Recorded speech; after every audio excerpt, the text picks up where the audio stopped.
The MOE moves to clean up an abandoned city paper mill. A Thunder Bay delegation returns from a sister cities trip to China. And the LU Thunderwolves get ready to hit the ice.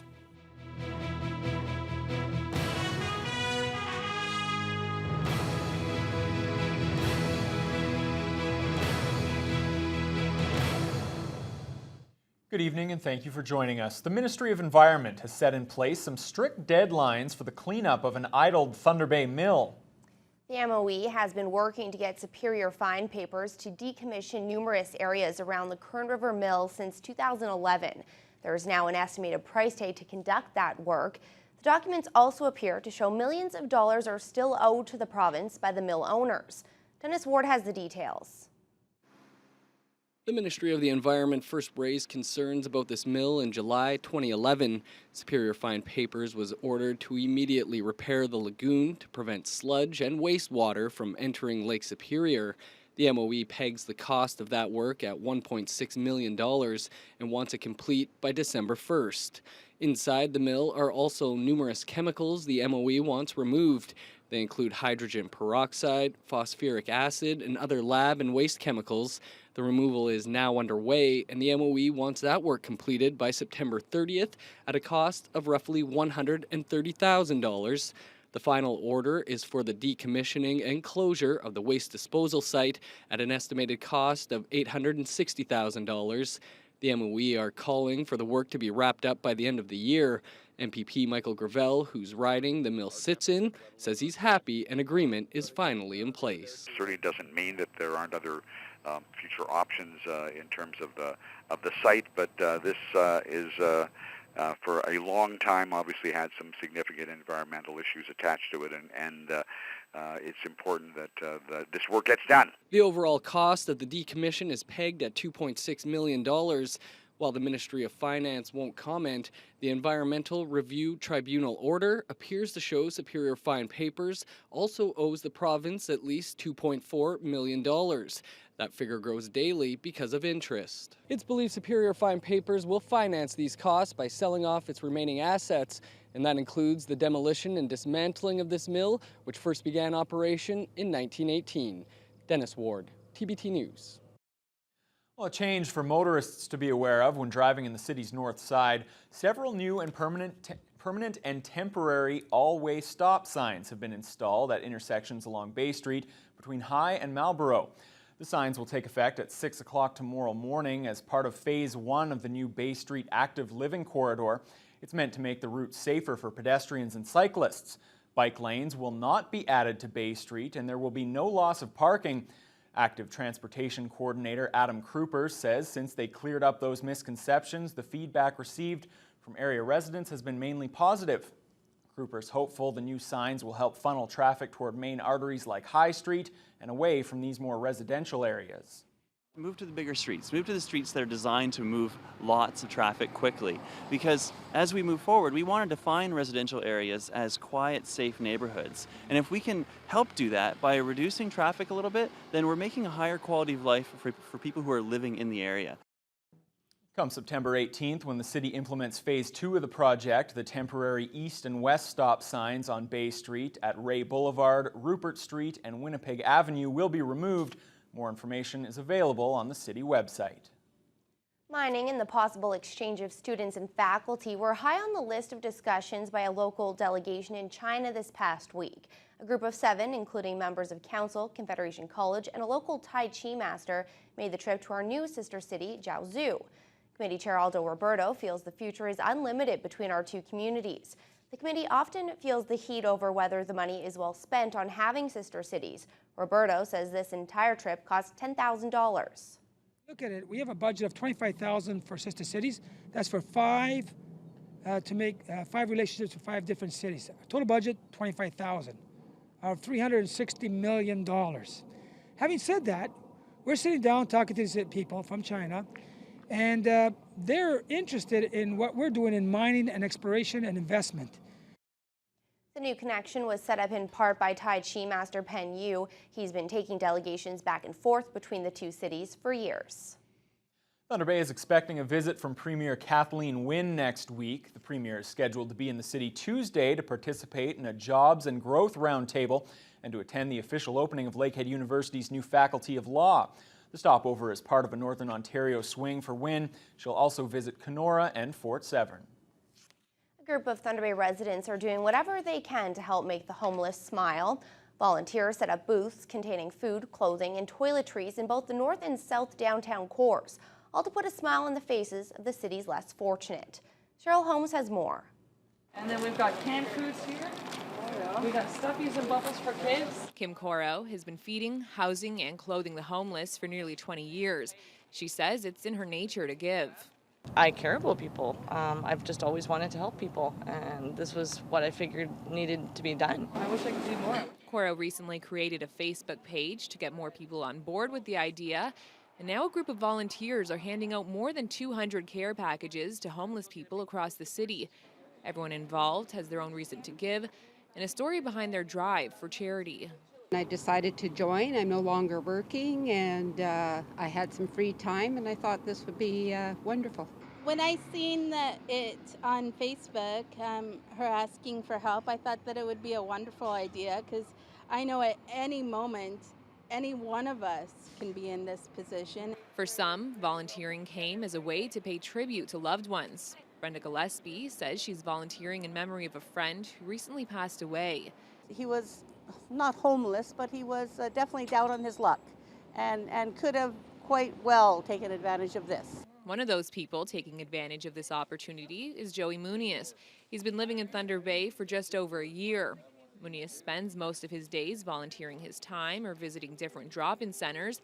He says he'll take whatever he can if someone's offering support. Okay, bud, you take care of yourself, right? All right, thank you. For myself anyways, and my kids, and even my family, like it's really good to have something like this because it's making me feel better. Like at least I have something to go to, All the items for the care packages were donated by different organizations and companies across Thunder Bay. Group members are hoping to continue this program on a monthly basis. Cheryl Holmes, TVT News. There were protests from some motorists following a police enforcement blitz on the James Street Swing Bridge last week. And despite a warning from police that they would be back, it appears many drivers didn't pay heed. This was the scene last week as Thunder Bay Police teamed up with both the CN and CP Rail Police to crack down on distracted drivers. More than 40 charges were laid for a variety of infractions. In fact, police reported they were so busy they simply couldn't charge all the offenders. Well, officers returned today and the numbers were even higher. In all, 108 charges were laid. They included 53 seatbelt infractions, 5 of which involved children, 15 for texting or cell phone use, and police issued 4 speeding tickets. Also, 3 suspended drivers were caught. Police say drivers can expect more enforcement blitzes of this type in the future. The Drug Enforcement Unit is reporting a small drug seizure following the search of an Academy Drive apartment yesterday. Police say the search turned up over 300 grams of crack cocaine worth almost $100,000. Close to $1,700 in cash was also seized. A 27-year-old Toronto man is facing several charges. A Thunder Bay man has been hit with a hefty fine for allowing his pet dogs to run at large. A provincial offences court judge has ordered 45-year-old Enzo Manai to pay fines totaling $4,500 for the infraction. This follows a complaint from one of Manai's neighbors in April, claiming he was confronted by 2 aggressive German shepherds while walking his dog near his Paquette Road home. Included in the fines levied was a $1,000 charge for failing to license the animals. Manai has also been ordered to keep the dogs in a pen when they're let out of the house. The Lakehead District School Board is looking forward to an uninterrupted school year. Yesterday, approval was given to a memorandum of understanding on a new labor deal between the unions and the Ministry of Education. There are some differences in the collective agreements between the various school boards. The main points affected locally include sick leave, unpaid days, and absences. After sweeping strike action last year, Director of Education Kathy Semenuk is just hoping for a year of labor peace. The penning of the MOU is a critical part to ensure labor peace. I also know that our trustees have a great deal of respect for our local employees, and I think by passing this or approving this, the opinion of doing that, it certainly demonstrates that level of respect that they have for our employee groups. The new contract will stay in effect until August of next year. Well, how well can your child see? Most parents can't accurately answer that question, and it's one that's especially important when planning for back to school. Each year, less than 14% of Canadian children under age 6 have a comprehensive eye exam, despite the fact that an estimated 1 in 6 has a vision problem. Dr. Paul Savioli says this can impact a child's ability to learn, socialize, and participate in physical activities. The main concern is that we know that 80% of learning is visual, so we want to correct children's vision so that when they're in school, they're on a level playing field and learning to the best of their ability. Comprehensive eye exams are covered by OHIP and could have potentially make or break the school year for the little ones. The Ontario Association of Optometrists also leads a program that gives children entering kindergarten a free pair of glasses after their eye exam if needed. Teresa Spence has been re-elected to a second 3-year term as chief of the Attawapiskat First Nation. Spence received 214 of the 507 votes cast. She gained authority last winter for subsisting on fish broth and tea for 6 weeks as a form of protest during the rise of the Idle No More movement. The election went ahead Tuesday despite a call from the Congress of Aboriginal Peoples to postpone it until all off-reserve members had a chance to vote. The group says it was unfair to people who live outside the remote community that they were obligated to travel to the reserve to cast a ballot. Well, it was a day of fun, games, and food for the little ones. Once again, the Boys and Girls Club hosted their annual open house. Hundreds came out to participate in the festivities and enjoy the weather as summer begins to wind down. Nate Jones was there. How much fun have you been having today? More than I can say. So much fun. It would be fair to assume that was the case with just about all the kids at the open house. The inflatables are always a popular activity, whether kids are scrambling up the climbing wall or trying to knock one another off a perch in the ring. After a hot dog or two, it might be nice to beat the heat. Hey, did you know that they even have a slip and slide out back? No, I did not know that. Yes, the timeless slip and slide. What better way to cool down while still enjoying the beautiful weather? With temperatures hitting the high 20s, many were enjoying this summer activity. Boys and Girls Club Executive Director Albert Aiello says this is a great way to showcase the fall programs. We love to see youth participating in such activities and have facilities like we have throughout the city to keep kids off the street, keep them busy, keep them occupied. The club has a wide range of kids that can join. Some are as young as 4 years old. So, what else have you been doing today? I went on the bouncy castle and I was doing backflips in the gym. The obstacle course inside. I climbed all the way to the top for my very first time. Inside, there was no shortage of activities. An obstacle course kept kids bouncing and flipping around the gym. And of course, Science North was running its own hands-on games and presentations. The Boys and Girls Club in Thunder Bay has over 2,000 members, and a one-year membership is just $10. Nate Jones, TBT News. Well, before we get to the weather, our ongoing hot streak has been the subject of a lot of conversation lately and more than a few complaints. But some people aren't letting the hot weather get them down. Case in point, this friendly fellow who showed up this afternoon on the city's north side. For those sweating it out, the snowman's declaration that he's invincible served as a reminder that winter is never all that far away here in the Northwest. And given today's temperatures, it might not be just invincible, it may also be pretty inviting to some. But we'll see how you feel about that when he's joined by his snowman friends in December. I don't know about you. Yeah, it's funny, but I don't want to see any snowmen in August. No. Hopefully it'll be a few more months before we see. Yeah, hopefully we have to wait a while. Fiona, is that going to be the case, do you think? I think we can wait a little while for the snowmen. I don't know about December. Can never tell, but yeah, definitely going to be waiting a while, especially after a day like today. Wow, Randy sure must have been hot in that snowman's costume because 29 Celsius and a humidex, sorry Randy, of 36, mainly sunny skies and winds were from the east-northeast, so it's starting to dry out a little bit. but still 36, that's a pretty hefty humidex value. If we take a look at what's going on across the region, we've still got a lot of heat. Atikokan is at 30, 32 at this hour. In Kenora seems to be pretty much the hot spot for our region. 30 in Red Lake, and even Pickle Lake at this time is at 27, Sault Ste. Marie at 23, all with a fair amount of sunshine. Now there are some thunderstorm alerts, so you want to keep in mind, as we've been warning you the last few days with all this heat, there is a lot of instability with it. And that's why from Kenora all the way through to Atikokan, we have a severe thunderstorm watch. Dryden north into Sioux Lookout and eastward to Lake Nipigon, we have a severe thunderstorm warning in effect, which means as you see these red areas, that's where it's a little bit more imminent. So far seems to be avoiding Thunder Bay, and tonight we're looking at a low 14 with some thickening clouds. Seems kind of ominous.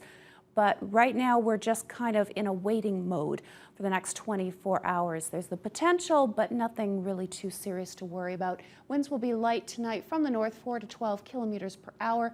And as we head into Thursday, those strong storms are going to be pushing into the region. There's a heat wave behind it. We've got some cooler air from the north, and in between, our luck of the draw happens to be us. And as we head into the weekend, as the weekend progresses, looks like the jet stream is going to take a bit of a dip by the end of the weekend. So we may be back to more seasonal values, low 20s, high teens by about Monday. And there is the possibility of a thunderstorm or two for the long weekend. Not necessarily the greatest news for some folks, but it is going to be a nice break from all this heat and humidity. I'll have more details on what that's going to turn into for your long weekend plans. That's later on in the NewsHour. Thanks, Fiona. More evidence has been uncovered at the site of the alleged chemical weapons attack in Syria. We have the latest on that story for you coming up as your NewsHour continues. Dozens of Syrian soldiers are currently treated in the Syrian hospitals due to this use of chemical agents by the terrorist armed groups.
Britain is pushing ahead with its efforts to get the UN to authorize the use of military force in Syria.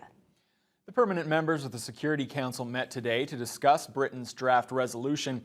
They weren't able to reach an agreement, but UN investigators were able to gather more evidence at the site of an alleged chemical weapons attack near Damascus.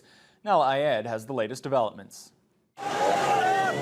One tumultuous week later, UN inspectors drove into the epicenter of last week's presumed chemical attack. Late, but very welcome. A week ago, the world had demanded they get access right away. And now the US and the UK say they have their own evidence that the regime was responsible. The UN says the inspectors need 4 more days to finish their job. Give peace a chance. Give diplomacy a chance. Stop fighting and start talking. We're going to attack Syria, Mr. Hay. In London, they believe Syria's punishment must come quickly and that the UK should help. This is the first use of chemical warfare in the 21st century. It has to be unacceptable. But while the footage that emerged last week was shocking, there are those who are now clamoring for harder evidence that proves poison gas was used and by the regime. And not everyone is convinced a strike would even be legal. International law says that military action must be taken after a decision by the Security Council. The Security Council, though, would never agree on punishing Syria because of Russia's veto power. Today, the Syrian UN envoy accused the rebels of mounting chemical attacks of their own. Dozens of Syrian soldiers are currently treated in the Syrian hospitals due to this use of chemical agents by the terrorist armed groups. In Damascus, they're stocking up for what might come, but any nervousness remains private. Some residents maintain they're not afraid. With God's will, all Syrians will remain firm, she says, and we will come out stronger after the strike. Still, a difficult life that could become even more so. Nala Ayed, CBC News, London. Foreign Affairs Minister John Baird held a meeting with a Syrian opposition leader in Montreal today. At a news conference afterwards, Baird said he doesn't know whether Canada has the capacity to be part of any possible military engagement in Syria. There are discussions going on as to the exact nature of what a response could be. I think some have speculated in the media and elsewhere that it could involve cruise missiles or armed drones, neither of which Canada has. Obviously, we've had discussions with our American, British, French allies, amongst others. Our ambassador at the United Nations, Gil Roshinsky, is also working with colleagues. We'll let decisions be made before we know whether we have even the capacity to be able to contribute militarily. Baird says the federal government will look at the options for Canada in the Syrian situation before making any decision about recalling Parliament. It's a speech etched in the minds of Americans and many, many others around the world. 50 years ago today, Reverend Martin Luther King told thousands gathered for the March on Washington that he had a dream for justice. Paul Hunter reports. Keep that dream alive! Keep that dream alive! 50 years later, and they came to Washington to march again, toward the steps where he stood, to commemorate a speech for the ages. 4 words that changed this country. I have a dream. Martin Luther King's call to action, fiercely delivered at the Lincoln Memorial on this day in 1963, challenged Americans to repair their country on an issue that had torn it apart: race. One day right there in Alabama, little black boys and black girls will be able to join hands with little white boys and white girls as sisters and brothers. I have a dream today. But the commemoration today also serves as a reminder there's still work to do. Though great strides have been made on civil rights in this country, in many ways, King's dream, 50 years later, remains a work in progress. We've got a lot of work to do, but none of us should be any ways tired.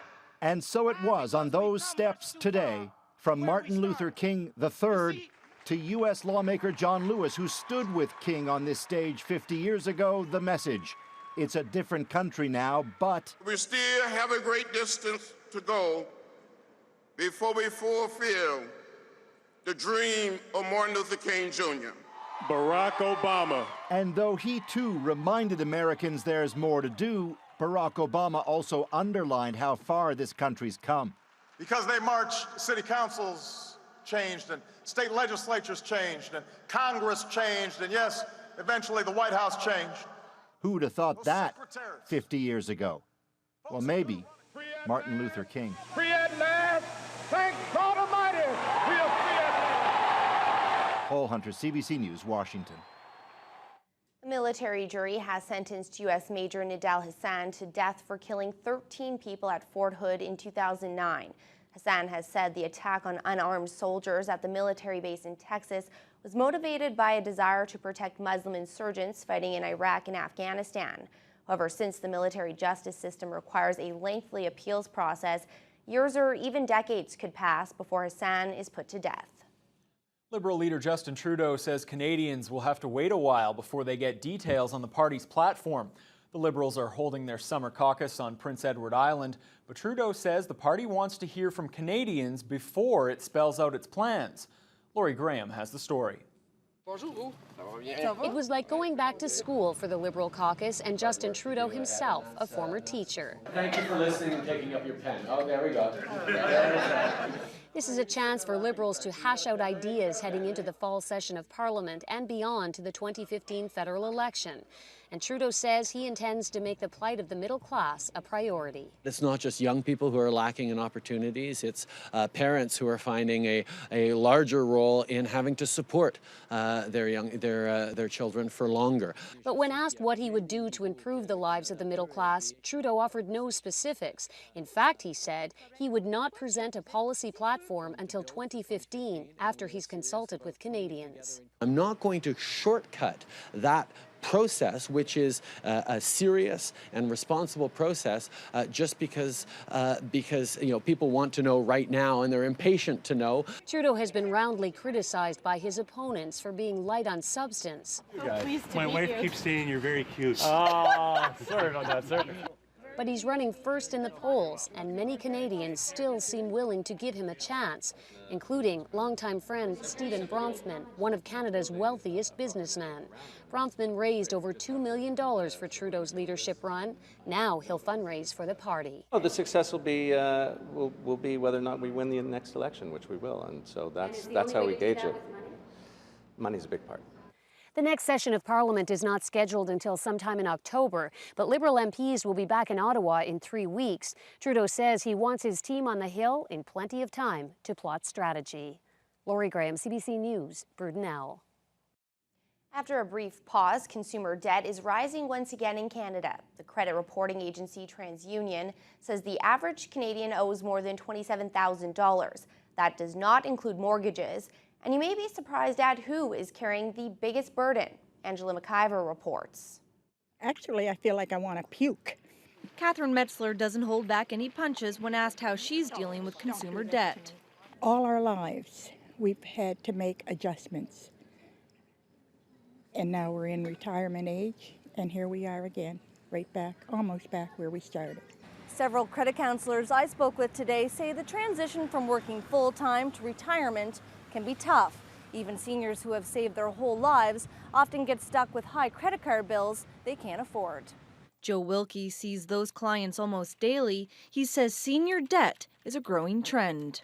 Going into retirement, they may have been working and having a certain income, and then now they're having perhaps a lower income coming in, and maybe the lifestyle, it's been a difficult adjustment. Another big factor hurting these red hatters, the cost of living. Every day you read the paper, something else has gone up. Either the water bill, the tax bill, the power bill, and we don't even want to think about what oil's going to be this winter. Also, with the senior, you get paid once a month. With no other income to rely on, many seniors resort to credit cards and bank loans, a decision that can carry a heavy weight. If you do take out a line of credit, they won't insure you, so that your family, when you're gone, they have to continue paying off your debt, which is something that none of us want. Most people walking through Wilkie's door are already at wit's end. A consumer proposal is an option for them, and then if they don't have the ability to pay something toward the debt, then a bankruptcy is another option. Wilkie says it's an idea he unfortunately has been recommending more often. Angela McIver, CBC News, Halifax.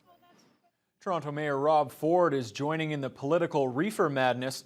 Asked today whether he's used marijuana, the mayor laughed and said he's smoked a lot of it. The mayor has previously refused to answer queries from reporters about drug use since allegations surfaced that he was videotaped smoking crack cocaine. Ontario Premier Kathleen Wynne also came clean today that she puffed a little pot like her federal counterpart Justin Trudeau, but says she hasn't smoked a joint for 35 years. I'm sure this seemed like a fun idea at the time. Now a pilot is facing charges causing a stir in a Toronto suburb. Police say he buzzed the area in a single-engine plane on Sunday.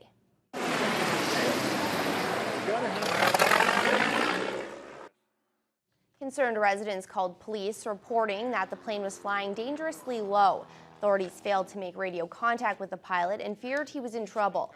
Police cleared roads for an emergency landing, but the 26-year-old landed safely at a nearby airport. He had reportedly rented the plane to go stunt flying over a friend's house. He faces a charge of dangerous operation of an aircraft.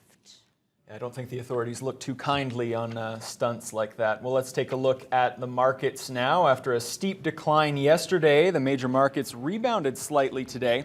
In Toronto, the TSX was up 16 points to 12,607. Wall Street saw the Dow gain 48 points to 14,824, and the Nasdaq was up almost 15 points to 35.93. The Canadian dollar slipped a tenth of a cent to 95.37 cents US. Gold was down over $1 to $1,418 an ounce, and oil was up a little over $1 to $110 per barrel.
Well, some big questions to sort out for the Lakehead Thunderwolves, and they're going to get a chance to answer some of those questions next week when training camp begins.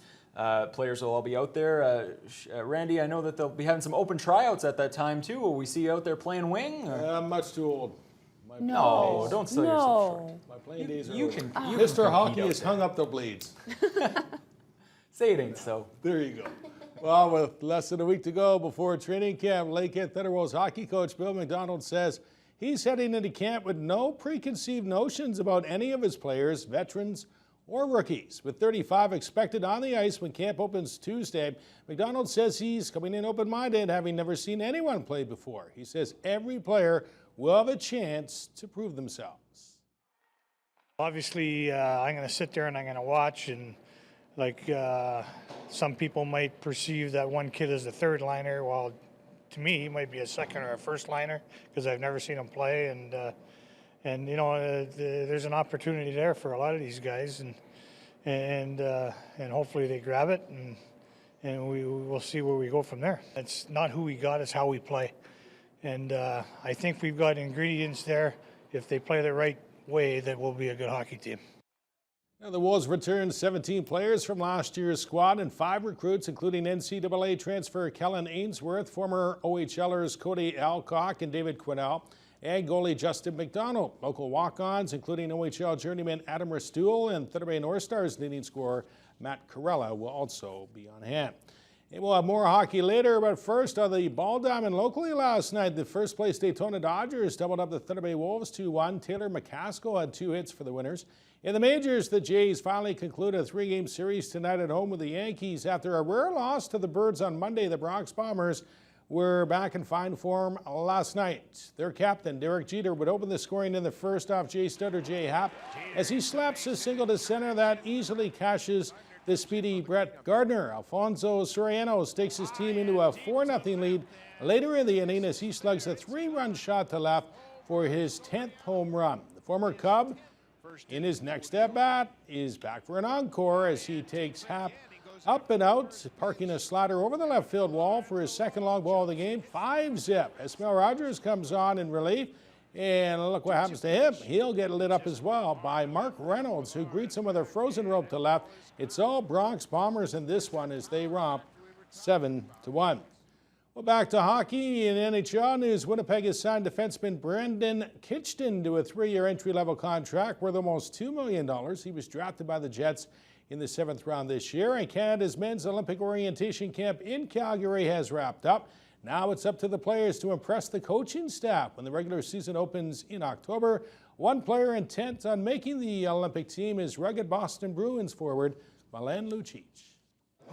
It's pretty unique. It's pretty cool, and as you saw, our walkthrough was going over the systems and the way that the coaches expect us to play, and you know, I don't think any team has ever gone through something like this. You know, you see this in basketball and football and those type of sports with the walkthroughs, but I think you know, being able to just slow it down and clarify, you know, the systems that, you know, Babcock and the rest of the coaching staff want us to play. I think a lot was accomplished here today. Can you have a singular focus leading into the NHL season, or do you just have to go about playing your game, Milan? I mean, how are you going to go about this season? Well, I think the singular focus has to be that you have to be the best you can for your team, and if you worry too much about making this team, that's when all the focus goes away from, you know, helping your team win. And you know, when you just focus on helping your team win, everything else tends to take care of itself. And if you look at my season last year, I put a lot of focus on goals and assists and all that type of stuff. And you know, once the playoffs started, I just, you know, put that all aside and focused on winning. You know, everything, you know, it seemed to take care of itself. So that's my focus going into this year, is be the best I can be for the Boston Bruins, and hopefully that'll be good enough to make Team Canada. Well, not allowed to hit the ice because of high insurance. The Team Canada Buddies used the 3-day camp to bond, play some ball hockey, and even golf with members of the Champions Tour that will be taking part in the Shaw Charity Classic in Calgary, which tees off tomorrow. Mr. Mark O'Meara. It's not often a green jacket winner and a Stanley Cup and Olympic gold medal winning hockey player get paired up in a charity event. Today at Canyon Meadows, Sidney Crosby and Mark O'Meara teamed up in a chip and putt competition involving kids from the 5 charities benefiting from the Shaw Charity Classic. Also involved in the event, hockey players like Norris Trophy winning defenseman PK Subban of the Montreal Canadiens and scoring star Steven Stamkos of the Tampa Bay Lightning. You're kind of like a kid in a candy shop. They're so good at what they do, and we try pretty hard to be good golfers in the summer when we have some time, and you have a true appreciation for how hard they work to master their game. Stamkos and the rest of the 47 hockey players at this week's Olympic orientation camp playing some golf as a bonding experience. One thing Sidney Crosby said is that he's pretty jealous because he might get a 15 to 20-year pro career, whereas golfers get double that. They get 40-plus years at the game they love. A little bit of envy at guys like Tom Lehman and Mark O'Mara who might get 40 years in the sport they love. Yeah, that works out pretty well. But yeah, I think talk to any hockey player, we all love to play golf and have a lot of respect for what they do. But yeah, we're probably a little jealous that we can't play quite as long as they can. You probably don't reach your stride until most of these guys are done. Yeah. In your mid-30s is you're kind of getting to the prime of your career, and there's very few sports like that. Mark O'Mara won the '98 Masters. He says he enjoys the company of hockey players. The hockey players, to me, are just amazing guys. I know everybody watches on TV, they see the rough and the tough and maybe the fighting, but I see a different side of the hockey players. I see guys that care about their community, they care about the kids, they want to promote the game. 2 sports, dozens of legends. Great way to kick off Shaw Charity Classic Week. Well, as mentioned, Calgary will be hosting most of the world's top senior golfers later this week in a charity tournament. The field includes Mark O'Mara and Tom Kite, and for many golfers, this will be their first ever visit to the Stampede City. A lot of anticipation about the event. Everybody knows all the work that's gone into preparing this week, and how great the event will be. That has been determined. This is going to be the best event on the tour by all the folks who have put it on, who own it, who are running it, and I think there's a lot of excitement about being here to play. It feels great. I've never been to Calgary before, so I'm looking forward to it.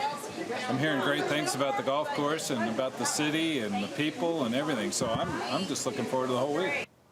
Another wet day has played havoc with the schedule of the U.S. Open tennis tournament in New York. Canada's Eugenie Bouchard was scheduled to play her second-round match against 8th-ranked Angelique Kerber of Germany, but rain has halted that, and they've rescheduled it for tomorrow. Now, they did get some matches in. 3rd seed Agnieszka Radwanska and number 5 Li Na are through to round number 3. Yesterday, Canada's Milos Raonic needed only 34 minutes to take the first set from Italian qualifier Thomas Fabiano. The second set a bit tougher, with the 10th-seeded Canuck winning in a tiebreaker. The 22-year-old makes it a straight sets win with one of his 28 aces. Now, fellow Canuck Vasek Pospisil of BC won't be moving on. He lost his match in a 5th-set tiebreaker. Over on the women's side, Montreal's Alexandra Wozniak would prevail in her match in straight sets. As for some of the big names, number 7 Roger Federer, top-rated Novak Djokovic, easy first-round winners. The upset of the day saw 17-year-old qualifier Victoria Duval stun 11th seed Samantha Stosur in 3 sets. And the second of 4 FedEx Cup golf tournaments takes place starting Friday morning near Boston. It's the Deutsche Bank Championship.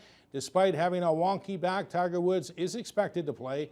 Rory McIlroy won it last year, and I think the reason Tiger's playing, well, whoever wins the FedEx Cup gets a $10 million check. I'd be out there. Ooh, yeah, no kidding. I'm not going to miss that. That's right. Yeah. All right, thanks, Randy. Well, we may be nearing the very end of the official summer, but Cottage Life continues on a camp tonight on Global Thunder Bay. With more, here's Teletalk. Tonight on Global Thunder Bay, starting at 8, it's Big Brother, and the competition is hot for the power of veto. Then at 9 p.m., it's an hour of Happily Divorced. First, Fran tries to save a friend's marriage. Then at 9:30, Fran is torn between Elliot and Frankie, but someone else doesn't like her choice. And at 10 on Camp, Max stresses over her parents' arrival for the Harvest Moon Festival. Over on CKPR Thunder Bay at 8, a targeted dating site looks for a partner on Dragon's Den. Then at 9 p.m. on Republic of Doyle, why was Jake kidnapped and nearly burned alive? And at 11:35, George has sexy bomb girl Meg Tilly in the red chair. Teletalk is brought to you by Points, the traffic ticket specialists.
Well, another warm day here in Thunder Bay. Fiona, we're still seeing the heat to the west of us as well. Yeah, there's ridiculous temperatures for this time of year, considering how cool it was just about a month ago. But here in Thunder Bay, we too are seeing a lot of heat. 29 was our high with the Humidex. It felt like 36 at times this afternoon, and that's with winds very light from the east-northeast. We take a look at what's going on to the west. If you head a little bit further west, okay, all the way to the coast, it's a little bit cooler, and the air, ironically, is a little bit drier. So 21 in Vancouver. They've got rain ahead for them. Prince George also at 20 at this time. We've got clouds in Edmonton at 26. Calgary matching them with a little bit of sunshine, but the Humidex is not a factor in Alberta. It's much drier right now. The heat, however, is continuing in southern Saskatchewan, Saskatoon at 31, Regina matching that, both with lots of sunshine, although there is a severe thunderstorm warning basically surrounding Regina. Meanwhile, Regina and all areas south along the Saskatchewan border is under a severe thunderstorm watch. So there's a lot of instability in that part of the province. Meanwhile, Winnipeg, 32. Humidex topped out at 38 earlier today. Nothing but sunshine. It is a hot day in the capital of Manitoba. Now, Toronto currently at 27, partly cloudy skies. It's hot, it's muggy, and the Humidex continues to rise on a daily basis. Ottawa is matching Toronto in temperature. Sky condition a little different, though. They've got a whole lot of cloud cover, but the Humidex is also in the mid to high 30s today. Meanwhile, Quebec City, 20 Celsius, rain and gusty east-northeast winds. They're actually keeping an eye out on the sky because they're expecting a thunderstorm for tonight. Speaking of thunderstorms, Fredericton doesn't look too bad right now at 21 and mainly cloudy skies, but the temperatures have been dropping dramatically in the last 3 hours or so. And the Humidex is still near 30. And they are also expecting a thunderstorm tonight. And that's a similar situation for Charlottetown, which is currently at 18, Halifax at 21, St. John's currently at 18 under cloudy skies, and a pretty windy day today. Now, if we take a look at what's going on today, we've had a little bit of instability to the west, but tomorrow this low is going to move in. We're between two fronts. We've got cold air from the north, we've got hot air from the south, squeezing us in together, and that's where you get a lot of this activity. It's pushing in through the Great Lakes tomorrow, so probably by the end of the afternoon. Got a lot of instability during the day, but better chance of rain by the end of the afternoon and into the evening, and then into Friday it will move out, and we're just going to see the tail end of this system. Thunderstorm alerts, as I said, from Kenora all the way through to Atikokan. We have thunderstorm watches. More severe concern are the warnings from Dryden to Sioux Lookout to Lake Nipigon. Now tonight, temperatures above seasonal, mid to high teens. Thunderstorm possible in Fort Frances. We've got just a few clouds to the east overnight, and then tomorrow lots of sunshine if you head a little bit further eastward. However, there's still all that instability, chance of some more rain in Fort Frances and up into Red Lake, but you can see the temperatures are all still there, very, very warm. At this hour, we're at 28. Humidex makes it feel like 35. It's a hot night. And tonight, a low of 14 with thickening clouds. If you're heading out on the course tomorrow, 16 to start the day. By noon, you're at 24, although the Humidex will make it feel closer to 28 by late in the afternoon, still at about 24, but there is a risk of rain from about noon onward.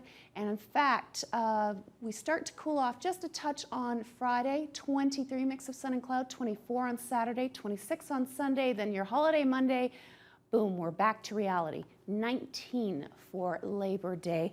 Probably a good way to say goodbye to the summer. Thanks, Fiona. Well, after the break, we have a wrestling competition to show you with an interesting twist. Stay with us.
The competition was furious, it was fun, and it was also a little bit messy. Basically, it's wrestling in gravy. We've got a pool full of gravy, nice warm gravy for people to have good wrestling. The World Gravy Wrestling Championships were held in England on Monday. For 2 minutes each, contenders wearing costumes wrestled in the gravy. 12,000 liters of the brown stuff was used. 1,000 people turned out to watch the competition. It was a bit odd, but all for a good cause, to raise money for charity. Some pretty thin looking gravy. Yeah, I no, like my gravy thick. It looked more like But no mud than lumps. gravy. No. Yeah, no lumps. No. Well, that'll do it for your early look at news, weather, and sports. Thanks for joining us. We'll see you again next time.